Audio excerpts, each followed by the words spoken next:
Hey everybody. Alright, so today I want to talk a little bit about being a hobbyist breeder to actually being a business. I see a lot of people that don't know which way they want to go.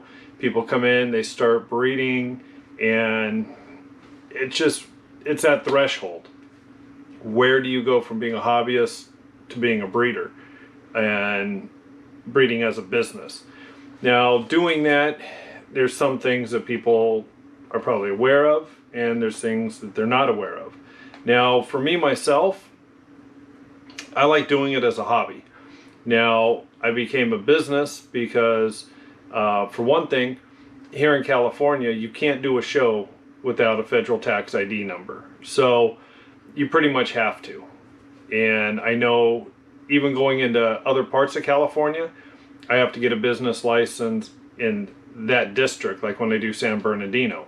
Now, when I go to Arizona, I have to apply for a permit out there because you have to still pay state taxes. So, if you want to do all that, maybe I'll do another show on how to become a business. But, so let's talk a little bit about it. Now, I'll tell you, some of the most successful people are hobbyists that have a small collection of really high-end snakes. I know a few people that got in that way. They made a bunch of money and left. And some of them did good, moved on to other things. Some of them are just complete douchebags, and I could not wait to see them leave. It might work for you. If you have limited space, that might be a good way to go. Just be a hobbyist, have the high-end stuff, make what you want for you, sell the rest. Now, some things you should understand if you decide to become a business. So, one reason I've had some horrible years.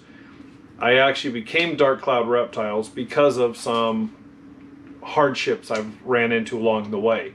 A lot of people know I had my building when I moved into it. I had a heat issue, and it kind of took out all my clutches for a couple of years. Then I've had some incubation issues. Most of mine's been heat. But there's just been steps along the way, and it just seems like I fell down a few of them. I just can't see doing it. If I did it for a living and I had bad seasons, you could lose your house. Another thing is, for me, if I did it full time, I just know me as a person, I'd lose interest in it. And that's real big to me. I was in the motorcycle industry for years after I got out of the military. When I was in the military, I lived for riding. And it just being around it day in and day out, all my problems, everything, it was all wrapped around it. I kind of lost that joy.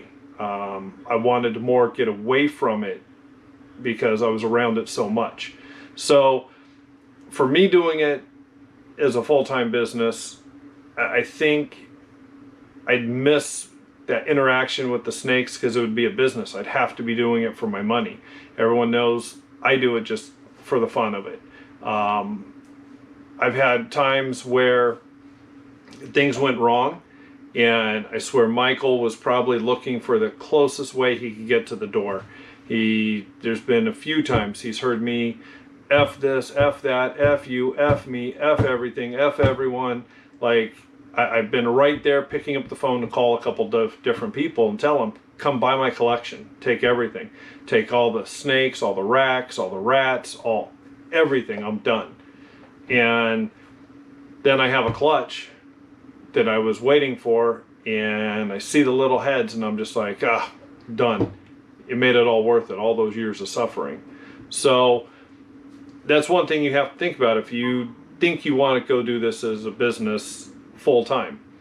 Now, another thing you have to think about is if you have employees, not only do you have the employee that you're going to have to pay for, but if you're not doing it under the table, you're trying to keep everything on the up and up, they have all their taxes. And you have to pay whatever their federal tax is, you match that. So not only are you paying their wages, but you're paying their portion of tax as well. Then you also have the insurance, workers' comp, that you have to pay for them. So there's a lot more money going into it than just, I want to be a business, I want to be a breeder. And you have to think about the overhead. Your overhead's going to be way more. Now you can become a business with a small collection. And, you know, I have my building, I made it myself, and I have 350 snakes. It's not that big. But if you're going to have 1,000 or more than that, I mean, of course, all the racks, I mean, racks are figure $3,000 roughly each. So I have 6 in here. So you do 10 racks, that's quite a bit of money. And so you're going to have to go rent the building. And you got to make sure where you're going to have your building, get all your permits, get everyone in there. I mean, it's just not an easy process. Now, it's great for some people if you want to do it. But this is where, as hobbyists, if you want to jump over to the other side of the street, you need to be aware of all this. You know, tax write-offs. You become a business, you can get tax write-offs. But a tax write-off, if, let's just say, people, they want to say, okay, well, an animal died, I could use it as write-off. So you only get a portion of that. You're going to write off the value of the animal, but that doesn't mean if you owe $3,000 on your taxes and you say this $1,000 animal died, that doesn't mean you owe $2,000. That means that $1,000 comes off of your taxable income. So it might only knock $200 off for your $1,000 snake. So you just got to be aware of that as well, the way some of the laws work. Now, for the guys that do it as a business, that's why sometimes, you know, people want to know why their animals are more expensive, even if it's not a cutting edge animal. Well, you know, let's look at Justin, for example. I mean, he is on top of the food chain, and he has a lot of time, a lot of money invested in projects. And that's why sometimes people won't tell you what a snake is right away. And I see a lot of people bashing him because, oh, he won't say what it is. Well, a lot of times they won't say what it is because he's put years and years of hard work and effort into making something. So obviously he needs to recoup that time and money back. So if he just tells you what it is and then you go out and start making them, that kind of hurts his business. So I know people don't like it when they won't tell you what's in the snake, but there's a reason. And if you do this as a business, you're going to have to realize that there's things you're going to have to do. Me, I tell everyone everything. I got none to hide because I'm a hobbyist. My mortgage doesn't count on snakes. So, but the people that do, they have to do that. Now, a good example, Billy. Now, I remember watching Billy do something about his Patreon, and he was trying to tell people about, hey, you know, my Patreon isn't money for this. This is what I sell snakes for. It's to, you know, do better cameras, lighting. You know what? It doesn't matter. Billy should not have to explain himself. So I've been doing this a long time. If it wasn't for some of my setbacks, and if I was a little bit more aggressive, if I wanted to be a big name, I like being a nobody. And, you know, I could be up there.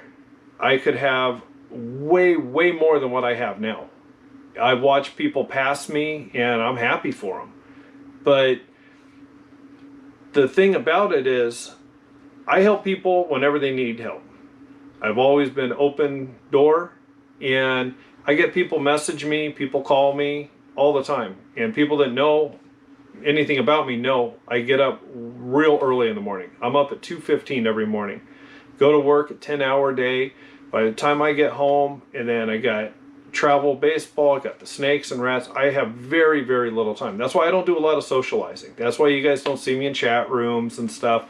It's not just because I'm an asshole. I'm an asshole because I'm an asshole. But I don't go into the chat rooms because I just don't have time. And I see how much people get a hold of me, and I love talking to them, but I can only imagine Billy. Like, he has to do something like Patreon. This is his life. This is his livelihood. He has all his employees that, you know, knowing the kind of guy Billy is, Billy cares about his employees. They're not employees, they're friends and they're family.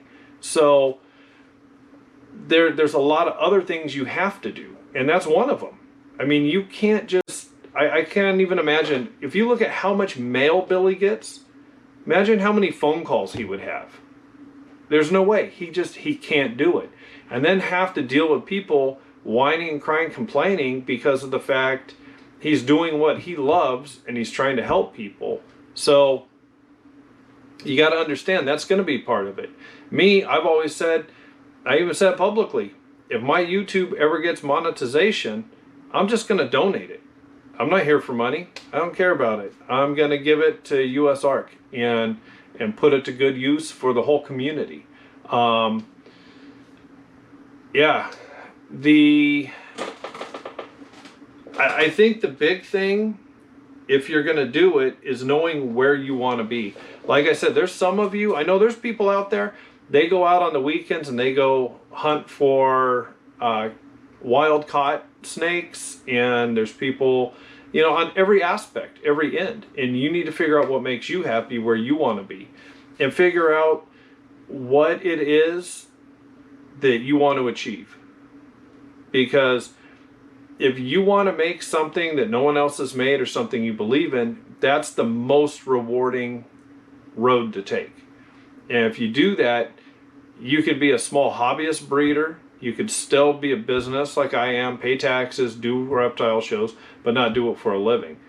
If you want to jet set and go to all the different shows and live the life, then setting up a business might work for you. The very beginning is going to be tough, because if you're going to do it, you're going to have to start off with a lot of animals. A lot of animals and some really good high-end animals. And, you know, just sit back and the things I've talked about, that's just scratching the surface. So ask yourself those questions. Look at what kind of person you are, and will you end up losing your passion for it if that's all you do? Are you actually financially stable enough that if you have a bad year, it's not going to hurt you? You know, there's a lot more questions, and I'll touch more on other videos. You know, anyone has questions, as always, message me. Ask me the questions. Like I said, I might be a nobody. I'm not a big name, but I've been doing this a long time, and you know, I have some decent advice. And if I don't know, I don't lie to people. I just tell you straight out, I don't know. I mean, there are people out there who've only been doing this a couple of years, and they've experienced stuff that I haven't. You know, I just had somebody send me a picture.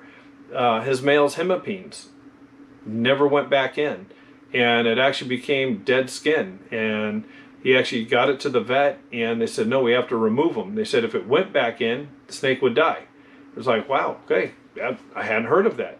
But now on the other hand, I've gone and helped people with collections with illnesses in them, where we help find a new illness, and I would go in and give injections, give medicine via a tracheal tube, give in breathing treatments, and that's stuff most people will never do.